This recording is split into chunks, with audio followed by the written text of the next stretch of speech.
guys, super cold. Sobra talaga guys ang lamig. So ang aga ko dito dumating sa site kasi meron kami ng inspection today.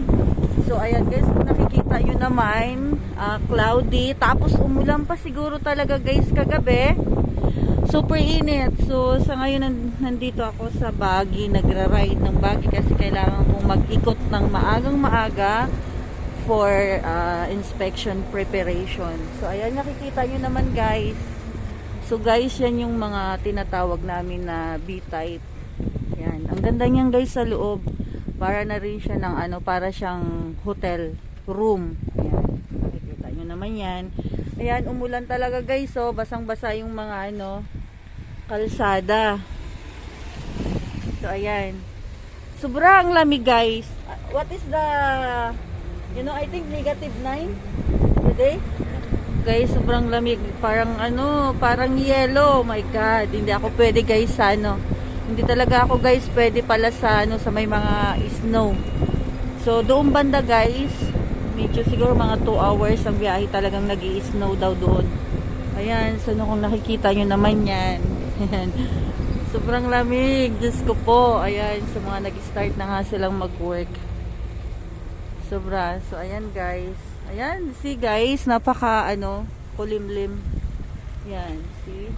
So guys, nasa ano ako, nasa harapan kami guys ng dagat. Nakikita nyo naman yan. Dito guys is, ako nakikita nyo guys ang paligid, puro under construction pa. Yan. So ito guys, ito yung mga units na tinatawag namin na E-type. Yan. Para siya guys, mga villa. Ayun. Ang laki ng ano nito guys, ang laki ng area na to. So ayan, super lamig talaga guys. As in, kung nakikita nyo naman yan. Umulan. So guys, yan yung swimming pool na ginagawa dito. Yan, swimming pool. Kompleto dito guys. May swimming pool, may gym, may table tennis, meron ng basketball court. Tapos napakalaki ng mga ano dito guys, ng mga dining hall. Ang isang dining hall guys, capacity niya 3,500 na tao. Ayan guys, so kung nakikita niyo yan, ayan, under construction yan. See the basketball court. Oh, kompleto dito, table tennis guys, o kaya yung tinatawag nilang mga sa ano, cricket. Yan. Ayan, super, ayan. Ito guys, see kung nakikita niyo yan. Ang laki-laki niyan. Napakalaki dito guys ng central laundry. Ayun, doon banda guys kung nakikita nyo clinic. Ayan, see guys, ang laki ng ano, cricket area nila. Ito guys ang sa mga laborers. Yan, sa mga labor yan. Pero ang laki niya guys, di ba? So ayan. Nakikita nyo naman yan.